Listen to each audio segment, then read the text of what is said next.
Merci. Donc bonjour à tous. Comme vous m'avez présenté, donc je suis doctorante au Centre des matériaux de l'École des mines, sous la direction de Vincent Morel. Et je travaille, c'est une thèse CIFRE avec Safran, je travaille avec Florent Coudon du côté de Safran. Et je travaille sur l'endommagement d'un système barrière thermique Safran en présence d'un gradient thermique. Je vais commencer par introduire le contexte de l'étude. Donc, pour des motorisations aéronautiques, les pièces chaudes de la turbine haute pression, les aubes et les distributeurs, sont dans des conditions d'utilisation, leur environnement, les sollicitations mécaniques et thermiques, où le substrat seul, en superalliage monocristallin à base nickel, il est en limite d'emploi. Donc, pour augmenter son domaine d'application, les pièces sont protégées par un système barrière thermique. En effet, ce revêtement, il va permettre une protection contre la corrosion, l'oxydation et les autres agressions de l'environnement extérieur, notamment l'érosion par les gaz et les particules abrasives, et un abattement conséquent de la température en surface du substrat grâce à la faible conductivité thermique de la céramique et des canaux de refroidissement. Le système barrière thermique étudié dans ma thèse est constitué d'une couche de zircone nitrié partiellement stabilisée, déposée par EBPVD, d'une couche d'oxyde de croissance qui va croître entre une sous-couche et la céramique, et cette sous-couche d'adhésion qui est une aluminure de nickel, NiALPT, déposée sur le substrat qui est l'AM1. Toutefois, l'ajout de ce système de protection nécessite de comprendre ces modes de ruine en fonctionnement et les répercussions sur la durée de vie finale de la pièce, donc dans le but d'avoir un modèle prédictif de la durée de vie de ces systèmes barrières thermiques. Les études faites sur ce sujet portent sur différents niveaux de la chaîne de prévision qui peuvent être regroupées en 3 briques: la réponse mécanique du système, la dégradation ou l'endommagement en service du système barrière thermique et la perte d'adhérence finale, en ayant comme entrée les champs thermiques en général et la déformation du substrat. Les évolutions en service qui vont altérer la tenue du revêtement se manifestent au niveau des 3 couches et des interfaces aussi. Donc, on observe un phénomène de fritage dans le revêtement céramique qui est une densification des colonnettes qui va se traduire par une rigidification du revêtement. La croissance de l'oxyde, l'alumine alpha, donc la sous-couche, l'aluminure de nickel qui va s'oxyder, et le changement de phase au niveau de la sous-couche aluminure de nickel, un changement de phase bêta-gamma prime qui va modifier aussi les propriétés de la sous-couche. Et au niveau de l'interface, on observe l'apparition de micro-fissures, des cavités à l'interface oxyde céramique et oxyde sous-couche. Et le phénomène de rumpling qui est une augmentation de la rugosité au niveau de l'interface sous-couche oxyde. Cependant, très peu d'études ont considéré l'effet du gradient thermique présent en service sur la tenue du système BT. Les chargements considérés sont majoritairement des chargements homogènes en température dans le système, et on ignore aujourd'hui l'impact des gradients de température sur la réponse mécanique et sur l'endommagement du système. Donc l'axe principal de mon étude porte justement sur la caractérisation de l'endommagement en présence de ces gradients. Pour cela, la méthodologie expérimentale comprend des essais de cyclage thermique sur banc à flamme.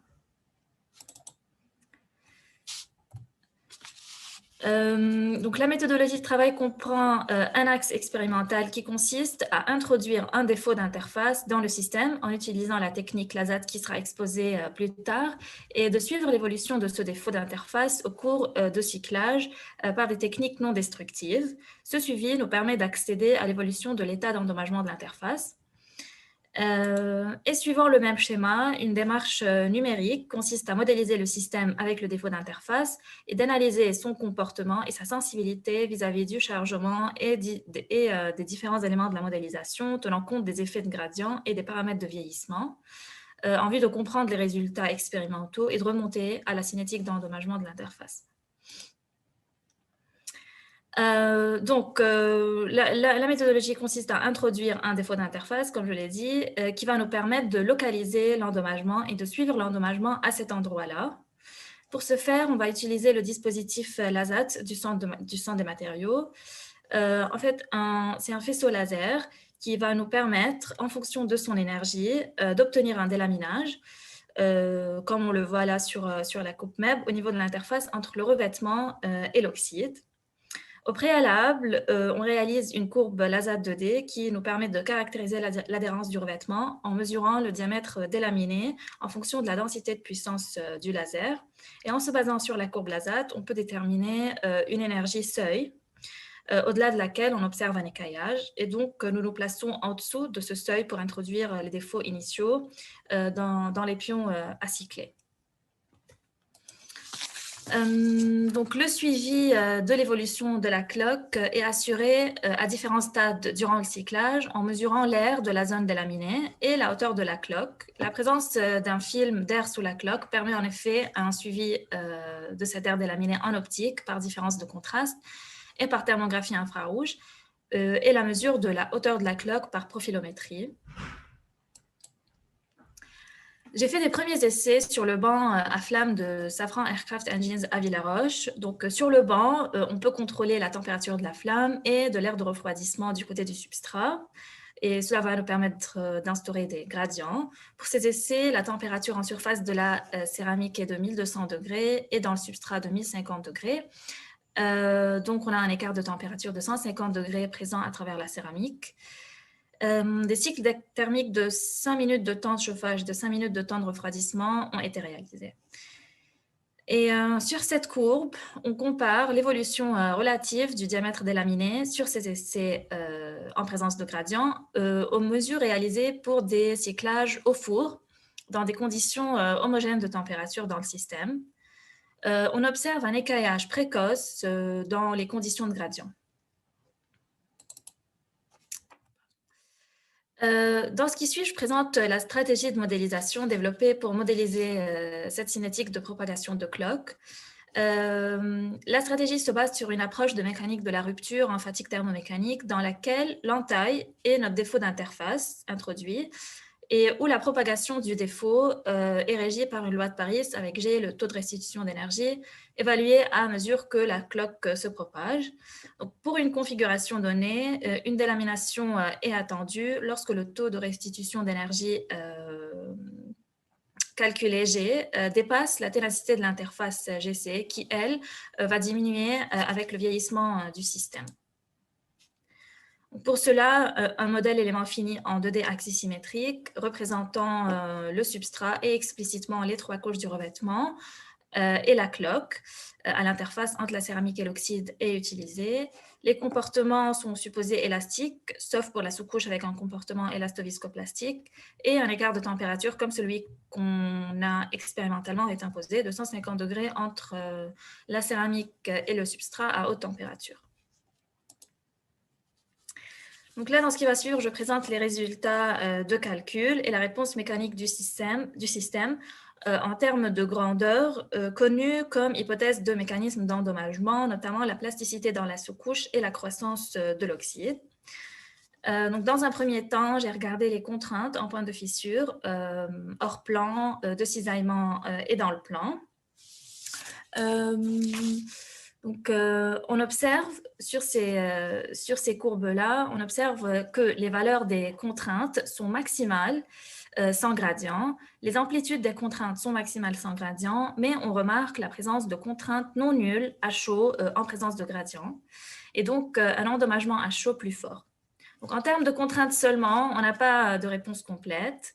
Donc, aussi, dans le même but d'identifier les forces motrices de l'endommagement, sachant que la plasticité de la sous-couche est une hypothèse fortement avancée dans la littérature pour décrire l'endommagement, j'ai regardé l'évolution de la plasticité cumulée au cours du cyclage et les résultats suggèrent que le gradient est plus sévère sur la plasticité cumulée. Maintenant, si on regarde le taux de restitution d'énergie en pointe de fissure, on remarque que le taux de restitution montre des valeurs légèrement plus élevées en présence de gradient, mais la variation est vraiment très faible. OK. Après, on a cherché à comprendre l'effet de la croissance de l'oxyde sur la grandeur mécanique G. Donc là, je présente un peu le modèle numérique de croissance de l'oxyde. On a un front d'oxydation qui va avancer selon la cinétique qu'on impose en entrée du modèle. Et progressivement, les éléments de la sous-couche vont s'oxyder et se rigidifier en se transformant en oxyde. Et cela va ajouter aussi une déformation de croissance de l'oxyde à l'interface. Le front d'oxydation est représenté par une rangée d'éléments ayant un comportement équivalent oxyde sous-couche suivant la position du front dans cette rangée d'éléments. Donc, cette position relative du front dans la rangée d'éléments va nous donner une fraction volumique FV d'oxyde qui va être entre 0 et 1 et selon cette fraction d'oxyde, on va calculer le comportement équivalent de cette rangée d'éléments. Tout ce qui sera au-dessus de ce front sera de l'oxyde et en dessous, c'est la sous-couche qui n'est pas encore oxydée. Donc la croissance de l'oxyde, ce qu'on observe ici en calculant le taux de restitution d'énergie, c'est qu'elle va engendrer une diminution du taux de restitution d'énergie. Mais juste à noter ici que la cinétique d'oxydation que j'ai donnée en entrée, c'est une cinétique, je l'ai accélérée pour que ce qu'on voit normalement sur 500 cycles de cyclage thermique, on le voit sur 10 cycles. Mais la tendance reste une diminution de G avec la croissance de l'oxyde. Donc, nos conclusions préliminaires, c'est que finalement, la configuration d'une cloque soumise à un gradient thermique ne permet pas d'expliquer une propagation plus rapide pour un calcul du taux de restitution d'énergie. Donc, c'est peut-être que la variable qui pilote une cinétique plus rapide, ce n'est pas le taux de restitution d'énergie G calculé, mais la ténacité de l'interface GC qui va diminuer et ce gradient va jouer à augmenter d'une façon plus critique à faire diminuer d'une façon plus critique la ténacité de l'interface. L'étude de sensibilité doit être poursuivie pour confirmer cela, notamment avec d'autres facteurs de vieillissement, le rumpling à l'interface, le changement de phase dans la sous-couche, peut-être le frittage dans la céramique, donc pour appuyer tout cela.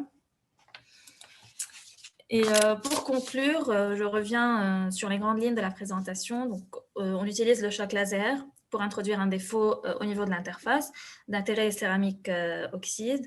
Et on va suivre le délaminage progressif par des techniques non destructives au cours du cyclage. Cette vitesse de propagation, on la corrèle à du dommage au niveau de l'interface. Et l'évolution du blister géométriquement, son diamètre et sa hauteur nous donne accès à une évaluation du taux de restitution d'énergie à travers lequel on va remonter à une cinétique d'endommagement. Merci.